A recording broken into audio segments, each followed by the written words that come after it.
a little bit of news about TopStep. Between June and July, we're doing 4 user groups, and 2 of them are first-time locations. So anyone in the area, please feel free to sign up. It should be very good, very informative. And our newest ebook is also ready. You can come to our website and order that. I know some folks may already have that, and that placed orders from SuiteWorld. So hope that it is going well. And our next webinar is on creative uses of issues, and that'll be July 10th. So keep an eye out for that. Make sure you get signed up. And for those of you who haven't heard from a previous webinar, TopStep is starting a UK office. So we're all very excited about that. All right, great. So let's get started here. What we're going to go over today is basically an overview. We're going to go over configuring forecasting, the methods of charge projections, and charge projections is the forecasting process in OpenAir, the frequency of our forecasts, billing and revenue forecast, forecasting expenses, and a little bit on reporting. Okay?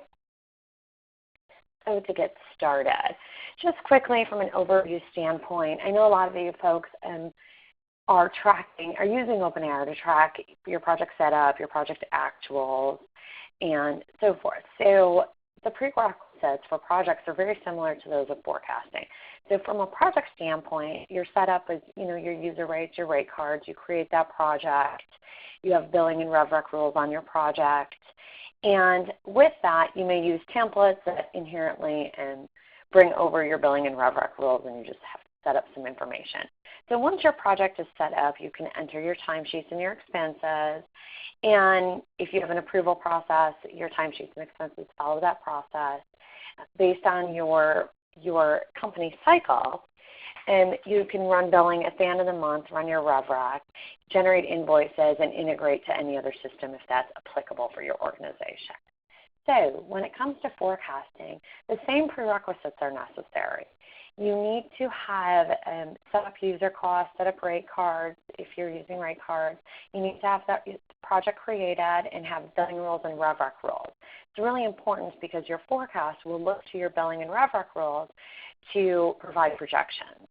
So what the forecast is using is bookings or potentially task assignments and milestone dates and so forth.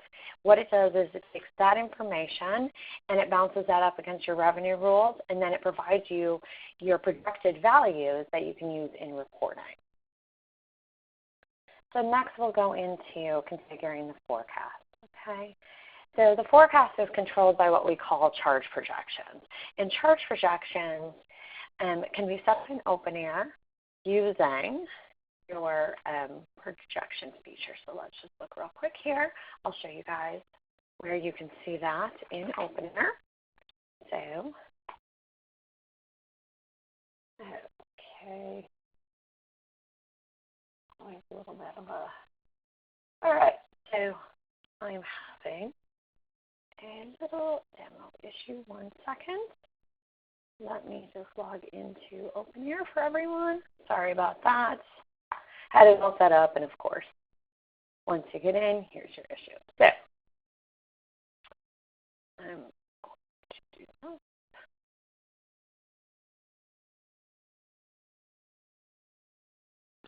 Okay. So in our sandbox, basically what you can do is you can go over to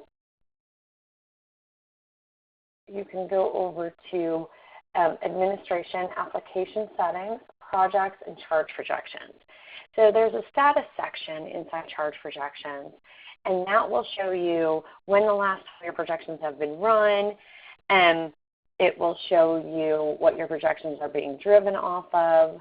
So for example, you can have your projections running off bookings, assignments, approved hours, worked hours, and then a combination. Now keep in mind your approved and worked hours are driven by actuals. So there's some limited visibility when using that for a forecast. Most people, when they're using projections, will use booked or assigned. Okay. Also, a big thing to keep in mind is your forecast is based on what is called a pivot date. So that is your start date from when you're going to run projections. And your dates can be defined either absolute or relative, and absolute is finite dates. Relative would be having something along the lines of today or tomorrow and then a duration of time. So the end date is calculated by the system. Looks like this. So you want to, when you're using an absolute, you want to have your date far out into the future so that it captures all of your projections. And when you're using a relative date range, keep in mind it really depends on your process. So for example, if you were to run revenue recognition, let's say you only run it monthly, and you're considering whether to use a relative or an absolute.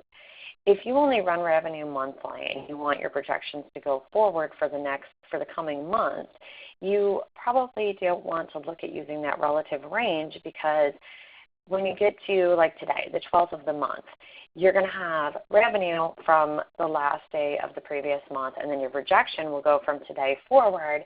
So you'll have a gap on those days between the end of the month and today, so about a 12-day gap. Well, less than that from a working day perspective. But that's just something to keep in mind when you're setting up your time ranges. Okay? You really need to make sure that you have a solid process in place so that when people are looking at the forecast or adjusting dates, you understand what you're taking into account from an actuals perspective, what you're looking at from a future perspective, and that folks, when they're using this forecast data, understand what they're looking at. Just real important to understand how to use the dates in the system. Okay, so as I mentioned, anytime before the pivot date is actuals, anytime after is projections. And when you're looking at reporting, your actuals are going to be reporting values like project billing or recognized revenue. Your reporting values for projections, they'll always have a projected, the system standard title comes with a projected and rules. And basically that's just to let you know it's a projection that bounced up again against that specific rule. Okay? Next, we're going to look at the methods. And with our methods, so as I mentioned a little bit, approved hours and worked hours, those are really based on actuals. So worked hours, the difference between approved and worked, and in case you're not aware, worked hours is going to be any hour in a timesheet. Approved hours are going to be those hours that have been entered into a timesheet and approved per the approval cycle you set up for your time entry. So this does give a limited forecast. It's, there's not a lot of long-term projections. So booked hours. A lot of clients using this, and if you're using the resource management piece in OpenAir, you may as well leverage that also for your forecasting. So using booked hours, with bookings, or some folks may have renamed this to allocations or staffing, and the concept is you can, when you're doing resource management, you can go down to daily, weekly, monthly, and you can enter your hours for a specific project. And the staffing, you can enter that daily, weekly, monthly. It gives you more of a granular forecast. You always have a start and end date on your booking, and that's the time that'll be allotted for that person for that project, or generic user for that project. So the big thing to remember if you're using bookings is to make sure that you have a data maintenance plan. Most folks that use this or have a resource management plan, they have a timeline as to when they look at updating their bookings. So let's say everyone updates bookings every Monday. So what you could do then is pull a report on projections. You may want to wait till Tuesday, because you've spent all of Monday getting those updates into place, and then on Tuesday you know that your projections may have run overnight if that's how you have them set, and your bookings are the most accurate they can see. So the other option that we see a lot is assignments. And assignments are just on the resource and task within the project, and it's based on basically the hours. When you assign hours to a task or to a resource, what it does is from the start and end date of that task, it spreads it kind of like what they call a peanut butter spread. So it spreads it evenly across that time frame. So that's your difference between bookings and assignment. Assignments is a weekly spread. Bookings can be, assignments is an overall spread between a time frame on the task, and bookings can be set up daily, weekly, monthly to get a more granular spread. Now that said, with assignments, the thing to keep in mind, the big thing, is management of those task start and end dates. And the point there is, if you don't keep those updated, you're not going to have your most accurate forecast. So you have to work with the folks that are managing those assignments to make sure that maybe put into place a process of when you'll make those updates so that when folks are looking at reporting, they know at least, I always go with weekly, at least once a week, those have been updated and you have the most up-to-date information. Okay. So approved and booked, approved and assigned, worked and booked, worked and assigned. These are a couple more options. The intent is to get a more granular forecast. So what the idea is behind this is that your actuals will replace your forecast. And the limitation here is that your actuals only replace timesheet hours for that specific day. So to make this a little bit clearer, the challenge that you could have, so for example, you have a 10-hour forecast over 5 days. So you're using weekly forecasting. Your plan will put that in as 2 hours a day, right? Let's say you put it in as 2 hours a day and you have 10 hours for that week.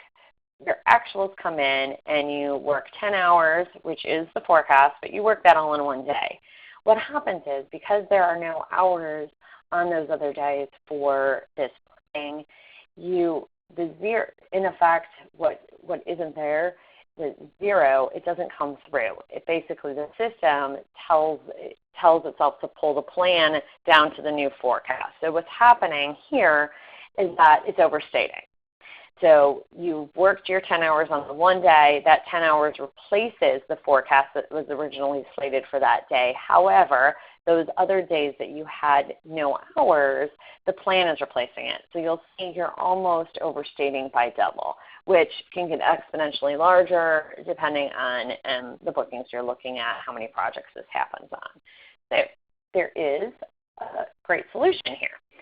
There's a feature in OpenAir that is job code override. And if you activate this feature and then you point your job code override to basically look only at a user level, that will force the system to put in zeros. It will force those zeros for those dates that you don't have any time, which will then function probably how everyone had wanted it to function. It will replace any plan if there was no time that day with a zero, and then your forecast will be replaced with your actual hours. Okay. So charge projection methods. Some folks use our fixed price with milestones and dates, or fixed price with percentage complete rules. So fixed price with milestones, the dates on there essentially function as the same way a start and end date would on a task or a booking. Your fixed price percent complete, your date of completion, so the date that it's 100%, that's what the system will use to compute your forecast. Expenses, there's no inherent capability to forecast expenses, no inherent capability to forecast purchases, and time billing, there's a lot of options around forecasting. We will talk later in the presentation about some workarounds that we have for expenses. We don't see a lot of clients doing this, but in case you need to, we wanted to make sure that we provided some options. So time billing rules. User rates, that's handled very easily. Service, I know a lot of folks have services either assigned to the task and they want to look at forecasting by that service, or they'll have services assigned different billing rules based on how they set up the billing rules. If they're using bookings, services on a billing rule will work just fine. Job codes work with everything, that job code override function. So that shouldn't be an issue. Now, filters. When you have filters set up on your billing rules, there isn't an issue using the user filter because when you use assignments or bookings, you have a user in there. Job code, not a problem. You can have that also in there. Services, as we said, the service filter can be on either your task or on your time billing rule. The filters that do become an issue when it comes to forecasting when you're looking at billing rules is a time type filter and a task filter. So time type filters. I know some folks are using time type filters to designate maybe different rates between on-site time and remote time. And when you're doing a forecast, you may end up getting 0 values. Even though you know you have bookings for that period, you know you've entered information into the system and you're getting confused as to why you don't see anything. The issue with time type isn't usually, you don't have that within a task, and when you do bookings, you don't have that within a booking. It's not really an option. It's something that's stamped, that's designated on a timesheet. So most folks that are using this time type filter, you have a time type on your timesheet that's required. So the same thing from a task standpoint. So tasks, it's not a problem when you're using assignments, but when you're using bookings, a lot of the time you would do the booking at the project level. So there isn't a task there that you would have to use for your forecast. So if you have it filtered by task, the booking doesn't have a task, therefore it could result in 0. So there are some workarounds for this. And your approach to handling that is essentially you can set up a forecast-only time billing rule that either has no filters, or on your forecasting or on your billing rule, you can add that filter that says no task or no time type. What this does is it will capture those forecasted entries, so either your bookings or assignments, it'll capture those and it will drive a value because your billing rule is including all of that. But when you run billing for actuals, that shouldn't be an issue because your actuals will either have your task if you have that required in your timesheet, or it will have your time type, which you'll also have required in your timesheet. So this is just your workaround from a forecasting standpoint. All right, forecasting frequency. So when to run these charge projections, how to keep it set up. Really, a lot of folks I see is they have them set up automatically. It is your best practice to have them running when folks are out of the system so that you don't have any performance issues. And you can set the day and time, and basically you can also, there's also a switch that you can enable that will allow you to generate projections based on your role permissions, allow you to generate projections by project. And let me say if I can just log in really quick to show you projections. My apologies. For some reason, I am having, and my screen is freezing when I try to pull up. When I try to go into the system, I'm having an issue. So I really prefer to go into the system to show everyone this.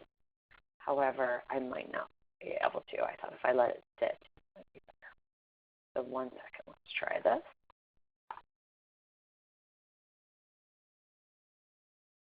And just show everyone the options. So for charge projections, as I mentioned earlier in the presentation, you'll go to this administration, and you'll go to application settings, project settings, and here is your charge projections. So what you can do, as you see, top status, middle settings, your date range, and you want to make sure that you have this box checked so that you do create recognition projections. Otherwise, you won't be able to see your recognition values when you look at reporting. So as far as setting up your automatically running charge projections, you can set them up daily, weekly. Obviously we do daily, but there are a lot of options in here. And it really just depends on what's best for you. If you are running a lot on approved hours and you're using something like approved and booked, you may need to just run them weekly because your approved hours may be set on a time frame where approvals only happen once a week. And it really just depends on what's best for you. Okay. Also, you have the ability, if you have this access from administration, to run charge projections now. So let's say you need some information for a presentation or whatever you might be doing. You can click on this Run Charge Projections Now, and that will basically, then you can just hit your save, and that will start running your charge projections in the system. Okay, and then it'll change and say global charge projections are currently running. All right. So back here to our presentation, and I apologize that this is a little choppy. My screen is still freezing a bit. All right. So can't stress it enough. It's really important to understand your pivot dates. Really important to make sure that you have it documented, that everyone is aware so they understand the forecast. The other thing to mention is billing caps. So a lot of folks are using billing caps on their rules.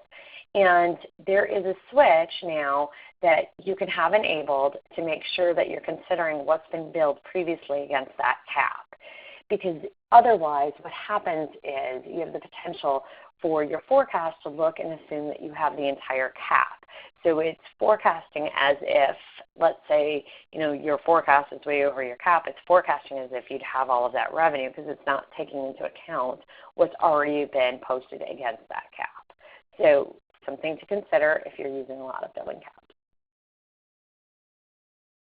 All right, next, billing and revenue forecasting. So just to mention again, your reporting values will be that projected. Your prerequisites to running your charge projections will be ensuring that you have billing rules set up, and you'll have to run charge projections in the system because otherwise you won't get that forecast data. Your forecast is only as good as the last time you ran your charge projections. So there is, however, another option. I know we've talked a lot about the billing rules. There is another option, and that is called straight line billing projections. What this is it's typically used for opportunities in pipeline, and it really just gives you a projection when you may not know what your task assignment or bookings will be. And if you have billing rules set up, it'll ignore them. You may not even have billing rules set up yet because you're not sure what's going to happen with that opportunity. So just to quickly show you inside of the system, if I am able to do so. So your straight line projections will require that you have a custom field set up. So you're in administration global settings. You'll go in here to this custom field. You'll have this straight line billing projections, which is a checkbox, and it's set up on the project stage. So once you have that, you can go into your applications project settings. You pick your project stage that you want to enable those projections on. So for Top Step, we have them at the qualification stage. When you scroll down within your project stage settings, you'll see at the bottom of the page here this straight line projection. When this is checked, that means that this will allow straight line projections within that stage. Okay. So, now, when I say straight line projection, I know a lot of folks think of an even spread across the month. So if you have 100,000, it would be spread 25, 25, 25, 25 across all of the months. However, how OpenAir works is it actually looks at the work days in the month, so it has a little bit more of a granular spread. And that is just how it works. So this is an example of 100,000. I did a quick example in a dashboard in OA that basically just says 21 days, 100,000, the 21 days is 49,000, 22 days is your 50,100. So that's how a straight line would work, and this is just to give you some gauge when you have things that are early on in the opportunity phase. Okay. So I showed you guys this. This is just making sure that you have your custom field set up and that you have your checkbox set up so that you can run those straight line projections if you decide that you want to use that within your organization. All right. This is what we had mentioned earlier. In order to look at your projected revenue, you want to make sure that inside charge projections you have this box checked to create revenue transactions. So forecasting expenses. For those of you that need to forecast expenses, what you can do is basically you kind of trick the system. And for assigned hours, what you can do is you can create an assignment that's called forecasted expenses. You can use a generic resource and attribute a dollar amount to that resource. So what will happen then is if it's $1 and you just assign the number of hours that relates to the amount of your expense and you use your task date like you would any other task. So if you have $10 worth of expenses, you would put in 10 hours with your task date. And then once expenses come in, the actuals will be replaced, we'll replace this, and then your expenses forecast will work like any other forecast. So from your pivot date going forward, it will be the forecast, previous will be the actual. Okay? Bookings, same concept. It's basically you would just create a booking that uses a generic. You have that generic set up as $1 an hour. You enter in your booking with the amount of hours that correlates to the expense. Okay. Reporting. So a lot of us, you're doing all of these activities in the background to make sure that you can get your reporting. And a lot of the commonly used projection values are just the projected billing, projected revenue, projected cost. You can look at your costs differently if you want to base that on average cost or assignment cost. So it really depends on how you're using projections and what you want to use there and how you have costs set up in the system. So to look at your reporting, you also want to look under, and I'll log into the system again in a minute and show you where you would find those values because those are going to be in your summary reporting. And your forecasted revenue date. So in the reporting, there are some defaults, but there are also dates that a lot of folks, change based on what they want to look at. So when you're thinking through projections, your revenue transactions, it's going to be based on your transaction date, not your accounting date, because you haven't technically saved a transaction with an accounting date. The system doesn't understand that concept. So something to keep in mind. And what I see a lot is requests for reporting on our, what I can call estimate to complete, your estimated billing, your estimated revenue, cost, margin, and then your totals at completion. And this is just an example of a report that I put together to explain some of the forecasting values. So if we go in here and we go into report and we look at my saved reports, I have this forecast example here. And that looks very similar to the screen. What I want to show you guys is that if you hover over some of these, the column headers, it'll explain what that value is, which is very helpful. While that is running. Okay. So, as I mentioned, if you hover over right here, it gives you a definition of that column. And so these are our projected, and that is the system generated, what the system is generating based on the projections that you run. These other fields, this project's total billing, total revenue, total cost, total margin, those are custom calculations that were set up. And what those do is those take your actuals plus your projection to give you an overall total of what you can expect to see. To do that, I just go here into administration, look at my custom calculations. And custom calculations sometimes take a little bit to load up. So, custom calculations, and come down here and you can look at your total revenue, for example. And that will just be your recognized revenue plus your projected. And this is why it's important to understand your pivot dates so you don't have any double counting here based on when you're running revenue and how you're running projections. So the other interesting thing with custom calcs is there is a feature that can be enabled, switch that can be enabled, that will allow you to have these date fields down here. And what these date fields can be used for, let's say you run revenue weekly and you run your charge projections, weekly as well. But from a reporting standpoint, what folks want to see is they want to see your month-end revenue from your previous month and then your projections going forward.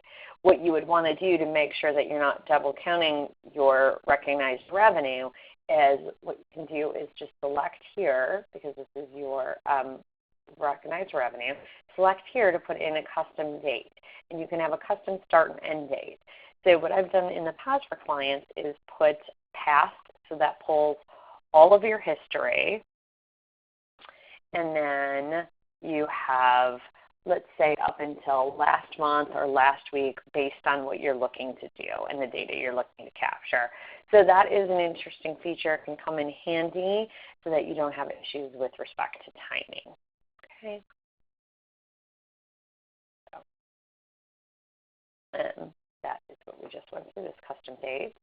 The forecasted weighted values. So I know a lot of folks, when you're in the probability stage, you may not be considering the entire project budget. You may not know what your full project budget is or what it's just an estimate. And you may not want to consider all of that when you're looking at your forecast because you're not at that 90 to 100% probability to close. So what you can do is create a field within your project properties, create a custom field, and in that custom field you can list a probability. Then you can use that probability to basically multiply that times the budget that's set up there to give you your probability figure, how much budget you want to actually account for when you're looking at your forecast. The other option is what they call an allocation grid, and that's an internal switch, and you can create an allocation grid with those probability percentages, and that can be used for computing values also in reporting. So we are now at the end of our presentation, and I know we went through a lot of data here, so just keep in mind what you need to do when you're leveraging these features in OpenAir, and if you're using resource management and either tasks or the booking features, think through how you want to leverage that data that you're already putting and maintaining in the system. From a pipeline forecasting standpoint, it may be easiest to use that straight line forecast or look at weighted values. Reporting, there's a lot that can be done with custom calculations to help show not just your projections, but your total at completion, which gives people a better idea of where they're going to be, and maybe at the end of the year, maybe at the end of the quarter, and so forth. Everyone, have a great day. Thanks, Sarah. Bye. Bye.